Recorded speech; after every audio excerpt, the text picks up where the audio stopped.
Hello everyone, it's Taxman, and today is a special day because today marks the return of Wine Tasting Tuesday. It's the first one we've done in over a month, the last one being on September 15th, which was before the incident where the police got called, and then I sort of had to play low for a while, but I guess technically my mom doesn't want me drinking still, but hey, it's been enough time, and I think I'm good enough now so I can get back to doing my wine tasting videos, which I've missed. So, yep, welcome back. Yep, welcome back.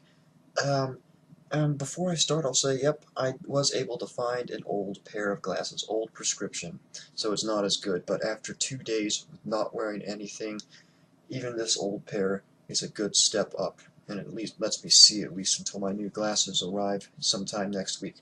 Okay then, so to start off with our wine tasting, we're going to Spain, one of my favorite wine producing countries.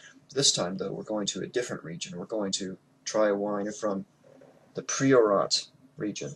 This one is from a producer, Torsolet, I guess. I'm probably pronouncing that wrong. Old Vine wine, 2009 vintage.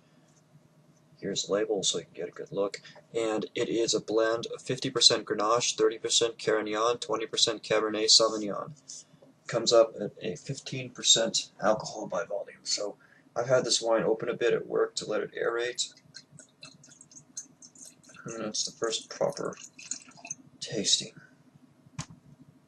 So here we go. Let's see how it comes out. Now I should preface this by saying that I don't often drink wines from Priorat. In fact, I can't remember if I've ever had a wine from this region before, so it's something entirely new going into it.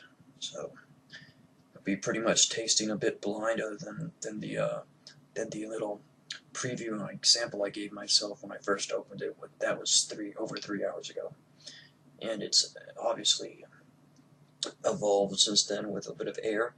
And since I'm drinking it from a proper red wine glass, there will be a significant change in tasting notes.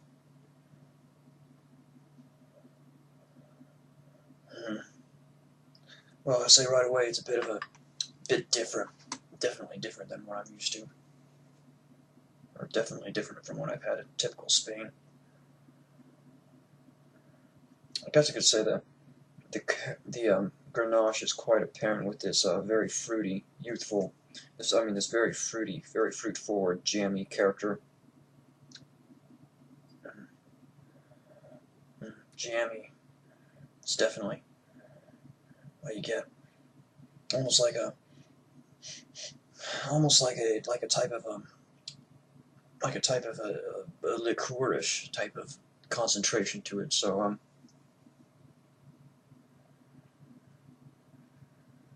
the blackberries, yep, blackberries are very strong, as well as black cherries. It's got a very sweet, it's almost got a bit of a sour, sweet tartness to it, which is kind of what I thought when I first poured it open.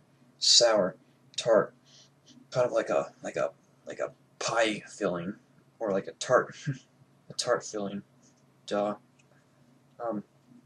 But yep, I'd say blackberry, almost like maybe a bit like a cassis. But it's a type of concentration that I would almost expect from a liqueur, or from a ruby port, than a still, and from a non-dessert red.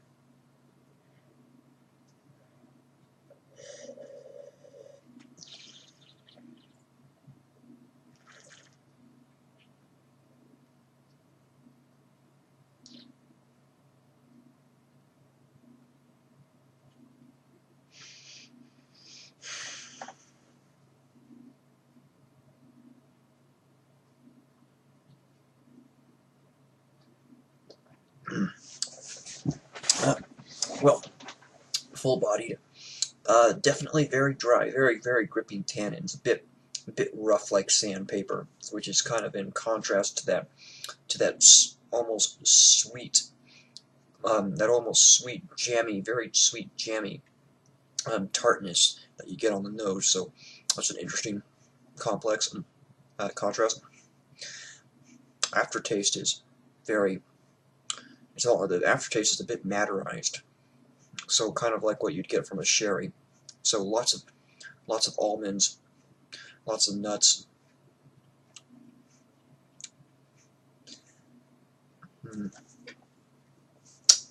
That's unusual, I'll say the least.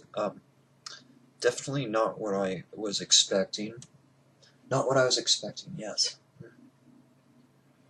Though it seems to be well made. I'm not entirely sure if this is a style I'm particularly would be fond of. Because with a nose like that, you almost you expect something sweeter. You'd expect some residual sugar, but nope, it's quite bone dry. And then aftertaste, I'm not too big a fan of I'm not too big a fan of sherry, so I'm not too big a fan of tasting almonds and such on the aftertaste with this, unless it was a sweeter wine.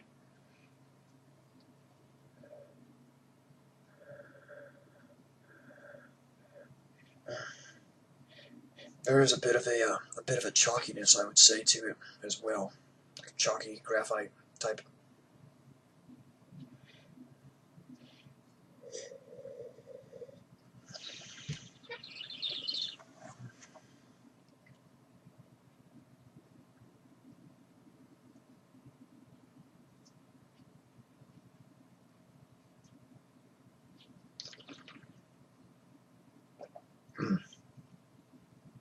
Again, very rough.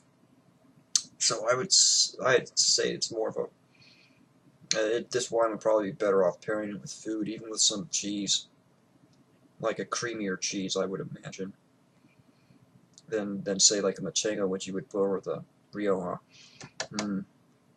Well, anyways, here's the label one last time. I am not really sure how to rate this. I think it's well made. I think it's obvious that it's well made for what it is, but it's not a style that I am particularly keen on. Maybe it'll grow on me, or maybe it's just a bad bottle. I doubt it's a bad bottle. It was a composite cork. It was a rubber cork, actually. Which I was surprised that it was a rubber cork, because it's a $25 bottle of wine, and it came with a rubber cork. Another thing that I wasn't expecting. So from the get-go, this has been a different and uncharacteristic red. So take that as you will. Take that as you will. Well then, that concludes Wine Tasting Tuesday for today. I've got some plans for tonight, so I'm going to finish it up now and say goodnight, and until the next video, sayonara, or auf Wiedersehen.